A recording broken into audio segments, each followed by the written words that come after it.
कभी तुमने गौर किया है कि मन कितना अजीब है? जब सब कुछ ठीक चल रहा होता है तब भी मन कोई ना कोई चिंता ढूंढ ही लेता है। अगर जीवन शांत है तो मन कहता है कहीं कुछ गलत तो नहीं होने वाला। अगर कोई समस्या हल हो गई तो मन तुरंत दूसरी समस्या खोज लेता है, जैसे उसे शांति से कोई दुश्मनी हो। और यही है ओवर थिंकिंग। ओवर थिंकिंग का मतलब यह नहीं है कि तुम बहुत बुद्धिमान हो या तुम बहुत गहराई से सोचते हो।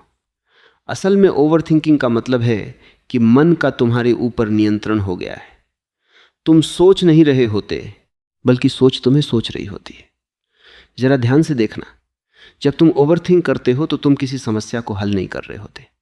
तुम बस उसी विचार को बार बार अलग अलग तरीकों से दोहरा रहे होते हो, जैसे कोई पुरानी फिल्म बार बार चल रही हो और तुम उसे रोक भी नहीं पा रहे।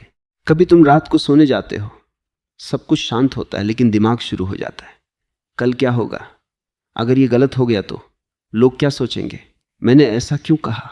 एक विचार आता है, फिर उससे दूसरा विचार पैदा होता है, फिर तीसरा। धीरे धीरे पूरा दिमाग विचारों के जाल में फंस जाता है। और मजे की बात यह है कि इन विचारों में से ज्यादातर बातें कभी होती ही नहीं है। मन कल्पना करता है, डर पैदा करता है, और फिर उसी डर से खुद ही घबराने लगता है। लेकिन असली सवाल यह है कि मन ऐसा करता क्यों है। मन का स्वभाव है सोचना, जैसे दिल का स्वभाव है धड़कना। लेकिन समस्या तब शुरू होती है जब तुम मन को साधन की जगह मालिक बना देते हो। मन एक बहुत अच्छा नौकर है, लेकिन बहुत बुरा मालिक है। जब मन मालिक बन जाता है तब वह तुम्हें हर समय व्यस्त रखता है। वह चाहता है कि तुम हमेशा सोचते रहो, क्योंकि अगर तुम शांत हो गए, अगर तुमने विचारों को देखना शुरू कर दिया, तो मन की पकड़ कमजोर हो जाएगी। इसलिए ये मन तुम्हें हर समय किसी न किसी विचार में उलझाए रखता है। तुम सड़क पर चल रहे हो, मन सोच रहा है। तुम खाना खा रहे हो, मन सोच रहा है। तुम किसी से बात कर रहे हो, मन फिर भी सोच रहा है। तुम वर्तमान में कहीं भी नहीं हो। तुम हमेशा या तो अतीत में होते हो या भविष्य में।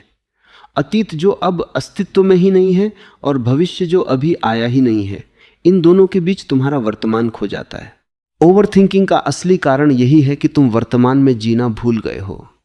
जब तुम वर्तमान में होते हो तो मन शांत हो जाता है, लेकिन जब तुम अतीत या भविष्य में भटकते हो तो मन को काम मिल जाता है। उदाहरण के लिए, अगर तुम सच में चाय पी रहे हो पूरी जागरूकता के साथ, तो तुम ओवरथिंक नहीं कर सकते। अगर तुम सच में संगीत सुन रहे हो और उसमें पूरी तरह डूब गए हो, तो विचार रुक जाते हैं। अगर तुम सच में किसी के साथ बैठे हो और पूरी उपस्थिति के साथ उसे सुन रहे हो, तो मन शांत हो जाता है। लेकिन अक्सर ऐसा नहीं होता। तुम चाय पी रहे होते हो, लेकिन मन कहीं और होता है। तुम किसी से बात कर रहे होते हो, लेकिन अंदर विचारों की भीड़ चल रही होती है। तुम जी नहीं रहे, तुम बस सोच रहे हो कि कैसे जीना है। और यही ओवर थिंकिंग है। लेकिन अब सवाल ये उठता है कि अगर मन इतना तेज भागता है, अगर विचार लगातार आते रहते हैं, तो क्या वास्तव में ओवर थिंकिंग को रोका जा सकता है? ज्यादातर लोग यही गलती करते हैं कि वे विचारों को रोकने की कोशिश करने लगते हैं। वे सोचते हैं कि अगर वे जबरदस्ती मन को शांत कर देंगे तो ओवर थिंकिंग खत्म हो जाएगी। लेकिन सच्चाई यह है कि विचारों को जबरदस्ती रोकने की कोशिश करना ही ओवर थिंकिंग को और बढ़ा देता है, क्योंकि मन का स्वभाव है विद्रोह करना। जिस चीज को तुम दबाने की कोशिश करते हो, वही चीज और ताकत के साथ वापस आती है। मान लो किसी ने तुमसे कहा कि भी 1 मिनट तक सफेद हाथी के बारे में मत सोचना। जैसे ही तुम यह सुनते हो, तुरंत तुम्हारे मन में सफेद हाथी की तस्वीर बन जाती है। तुम उसे हटाने की कोशिश करते हो, लेकिन वह और स्पष्ट हो जाती है। यही मन का खेल है।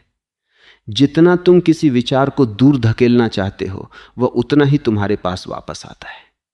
इसलिए ओवर थिंकिंग का समाधान विचारों से लड़ना नहीं है। समाधान है उन्हें समझना और उन्हें देखना। अगर तुम थोड़ा ध्यान से अपने मन को देखो, तो तुम्हें एक बहुत रोचक बात दिखाई देगी। हर विचार स्थायी नहीं होता। हर विचार कुछ समय के लिए आता है और फिर चला जाता है। लेकिन समस्या यह है कि हम उस विचार को पकड़ लेते हैं। हम उसे घुमाते रहते हैं, उसे दोहराते रहते हैं, और फिर वही छोटा सा विचार धीरे धीरे एक बहुत बड़ा मानसिक बोझ बन जाता है। जैसे कोई छोटा सा बीज हो जो अगर तुम उसे पानी देते रहो तो एक बड़ा पेड़ बन जाता है। विचार भी ठीक वैसे ही हैं, अगर तुम उन्हें ध्यान और ऊर्जा देते रहोगे तो वे बढ़ते रहेंगे।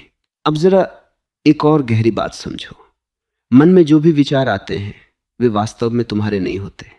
वे बस अनुभवों, यादों, डर, समाज और परवरिश से बने हुए पैटर्न होते हैं। बचपन से तुमने जो कुछ सुना, जो देखा, जो सीखा, वही सब तुम्हारे मन में विचारों के रूप में चलता रहता है। इसलिए जब तुम ओवरथिंक करते हो तो वास्तव में तुम कुछ नया नहीं सोच रहे होते, तुम बस पुराने रिकॉर्ड को बार बार चला रहे होते हो। कल्पना करो कि तुम्हारे अंदर एक पुराना रेडियो चल रहा है, वह लगातार बोल रहा है, कभी अतीत की बातें, कभी भविष्य की चिंता, कभी दूसरों की राय। और तुम इतने सालों से उस रेडियो को सुनते आए हो कि तुम्हें लगता है कि वही तुम हो, लेकिन सच्चाई यह है कि तुम वह आवाज नहीं हो, तुम वह हो जो उस आवाज को सुन रहा है। जैसे ही यह समझ तुम्हारे अंदर गहराई से उतरने लगती है, एक बहुत बड़ी आज़ादी महसूस होती है, क्योंकि अगर तुम वो आवाज़ नहीं हो तो फिर तुम उससे दूरी बना सकते हो। तब जब कोई विचार आएगा तुम तुरंत उसमें खो नहीं जाओगे, तुम उसे देख पाओगे। जैसे कोई व्यक्ति सड़क के किनारे खड़ा होकर ट्रैफिक को गुजरते हुए देखता है। कारें आती हैं और चली जाती हैं। अगर वह हर कार में बैठने लगे तो वह कभी शांत नहीं रह पाएगा, लेकिन अगर वह बस खड़ा होकर उन्हें गुजरते हुए देखता रहे तो उसे कोई परेशानी नहीं होगी। विचार भी ठीक ऐसे ही हैं, वे आते हैं और चले जाते हैं। समस्या तब शुरू होती है जब तुम हर विचार में बैठ जाते हो। जब तुम ये देखना सीख जाते हो तो धीरे धीरे तुम्हारे अंदर एक नई जागरूकता पैदा होती है। तुम महसूस करते हो कि मन तो अपना काम कर रहा है, लेकिन अब तुम उसके गुलाम नहीं हो। पहले मन तुम्हें खींच कर ले जाता था, अब तुम तय कर सकते हो कि किस विचार को महत्व देना है और किसे जाने देना है। यह एक बहुत गहरा परिवर्तन है और यही ओवरथिंकिंग से बाहर निकलने का असली रास्ता है। लेकिन यहाँ एक और बात समझना बहुत जरूरी है। मन को शांत करने का मतलब यह नहीं है कि तुम्हें सोचना बंद करना होगा। सोच भी जरूरी है। अगर सोच न हो तो जीवन के व्यावहारिक काम कैसे होंगे? समस्या सोचने में नहीं है, समस्या है लगातार और बेकार सोचते रहने में। जब सोच जरूरत के अनुसार होती है तब वह बुद्धिमत्ता है, लेकिन जब सोच बिना रुके चलती रहती है तब वह बोझ बन जाती है।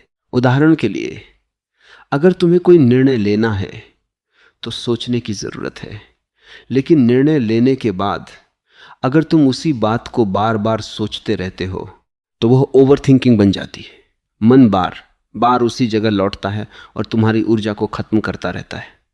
इसलिए बुद्धिमत्ता यह है कि जब सोचने की जरूरत हो तब सोचो, और जब जरूरत न हो तब मन को आराम करने दो। लेकिन ज्यादातर लोगों को मन को आराम देना आता ही नहीं। वे हर खाली पल को विचारों से भर देते हैं। अगर वे अकेले बैठे हों तो फोन निकाल लेते हैं, अगर फोन न हो तो चिंता शुरू हो जाती है, क्योंकि वे अपने ही मन के साथ शांत होकर बैठने के आदी नहीं हैं। और यही कारण है कि ओवरथिंकिंग इतनी आम समस्या बन गई है। अगर तुम सच में ओवरथिंकिंग से बाहर आना चाहते हो तो तुम्हें धीरे धीरे अपने जीवन में कुछ शांत पल बनाने होंगे। ऐसे पल जब तुम कुछ न कर रहे हो, बस मौजूद हो, जब तुम प्रकृति को देख रहे हो, हवा को महसूस कर रहे हो, या बस चुपचाप बैठे हो। शुरुआत में मन बहुत बेचैन होगा, वह बार बार तुम्हें विचारों में खींचेगा, लेकिन अगर तुम धैर्य रखोगे तो धीरे धीरे वह शांत होने लगेगा। और जब मन शांत होने लगता है तब एक बहुत अद्भुत चीज होती है, तुम जीवन को पहले से ज्यादा स्पष्टता के साथ देखने लगते हो। छोटे छोटे पल भी बहुत गहरे और सुंदर लगने लगते हैं, क्योंकि अब तुम्हारा मन हर समय शोर नहीं कर रहा होता। तुम्हारे अंदर एक खाली जगह बन जाती है और उसी खाली जगह में सच्ची शांति जन्म लेती है। ओवरथिंकिंग का अंत तब होता है जब तुम यह समझ लेते हो कि हर विचार को पकड़ना जरूरी नहीं है। कुछ विचारों को बस गुजर जाने देना ही बेहतर होता है। जैसे आकाश बादलों को रोकता नहीं, वैसे ही तुम्हें भी विचारों को रोकने की जरूरत नहीं है। उन्हें आने दो, उन्हें जाने दो। धीरे धीरे तुम महसूस करोगे कि मन पहले जितना भारी नहीं रहा, और शायद पहली बार तुम्हें यह एहसास होगा कि शांति बाहर कहीं नहीं है। शांति हमेशा से तुम्हारे अंदर ही थी, बस विचारों के शोर ने उसे ढक रखा था। जैसे ही वह शोर कम होता है, तुम्हें अपने भीतर वही सन्नाटा, वही गहराई और वही संतुलन महसूस होने लगता है जिसकी तलाश में लोग पूरी जिंदगी भटकते रहते हैं।